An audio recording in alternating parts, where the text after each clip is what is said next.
तर सगळ्यांना good morning. आज आहे बुद्ध पौर्णिमा, त्याच्यामुळे मी आज लवकर उठले. लवकर उठून माझा आज काहीच फायदा झाला नाही. रोजच्या प्रमाणापेक्षा मी आज 5:30ला उठले सकाळी. आणि 5:30ला उठले सकाळी तर काय झालं, पाणीच नव्हतं.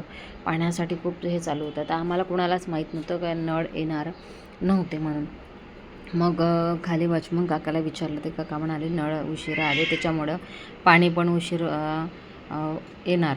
तर त्याच्यामुळं माझं जे उठणं आहे सकाळचं तसंच झालं. तर मग पाणी आलं 8:30 वाजता. आणि मग मी इथं पहिले सगळ्या झाडांना पाणी टाकले. आणि झाडं बघा, ऊन किती सकाळी सकाळी येते. आता वाजले होते सकाळचे 7 आणि 7 वाजता ऊन बघा किती आहे.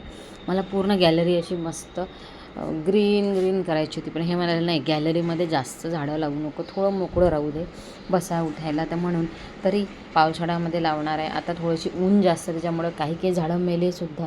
तर त्याच्यामुळं मी म्हटलं आता बाकीचे जे झाडं आहे ते मी पावसाळ्यात लावणार, म्हणजे पावसाळ्यात लागतात पण आणि छान मेंटेन पण होतं.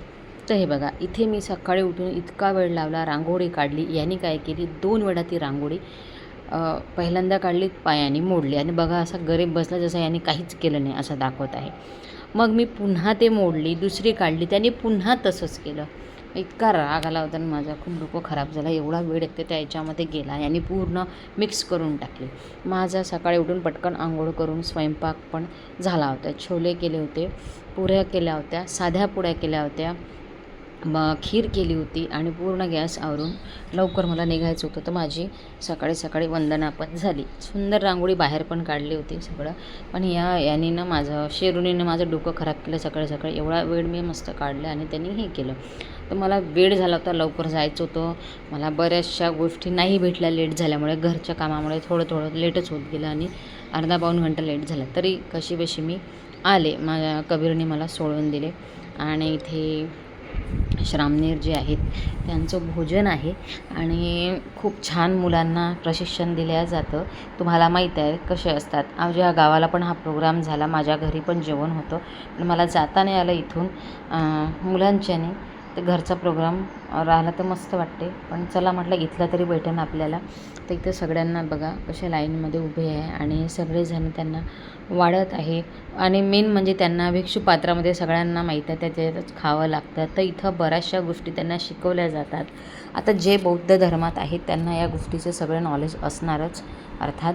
आणि बरेचसे लोक आपल्या मुलांना एकदा तरी हे बनवतातच. तर खूप छान इथं वाढणं चालू होतं. आणि स्वतःच्या हाताने घेता येत नाही, त्यांना जे पात्रात दिलं ते खावं लागतं, म्हणून ते व्यवस्थित वाढणं करत आहे. आणि हे सगळं इथल्या लोकांनी वर्गणी करून यांची सोय ही सगळी केली होती 5 दिवसाची.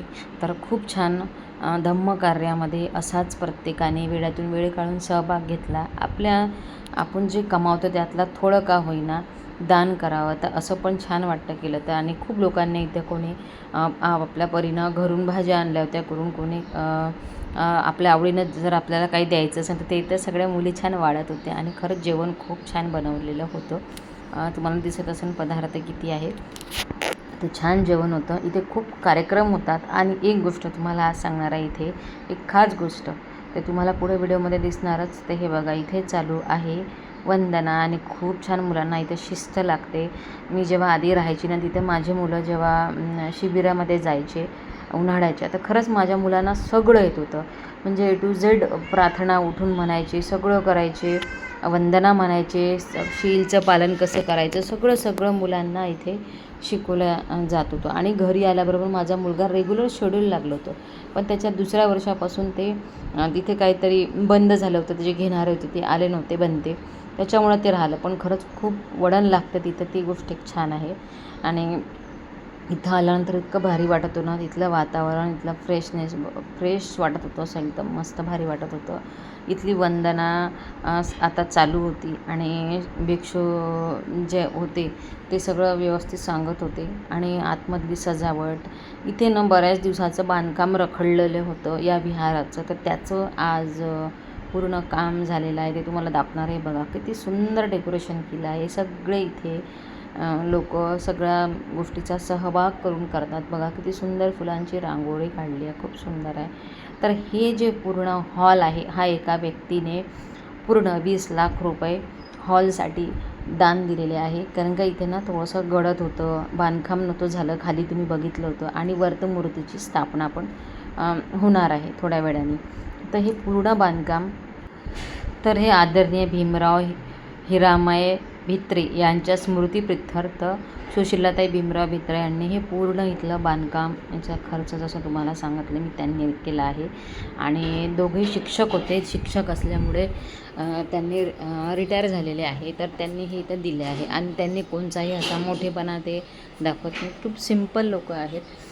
तर बघा, दानधर्म नेहमीच करत असतात. आणि हॉलचं जे बांधकाम होतं ना, खूप चांगलं केलं होतं. आता इथे जे कार्यक्रम घ्यायचे असले, काही असले, तर इथे छान मोठे मोठे प्रोग्राम पण करता येते. हॉल पण मोठा झाला, छान झाला. आणि इथं खूप लोक आहे, त्याच्यामुळे ना रेग्युलर काही ना काही होतच राहते, त्याच्यासाठी मस्त झालं. तर तुमच्याकडे तुम्ही बुद्ध पौर्णिमा कशी साजरी करता नक्की कमेंटमध्ये सांगा. आणि पुन्हा एकदा बुद्ध पौर्णिमेच्या सगळ्यांना हार्दिक हार्दिक शुभेच्छा.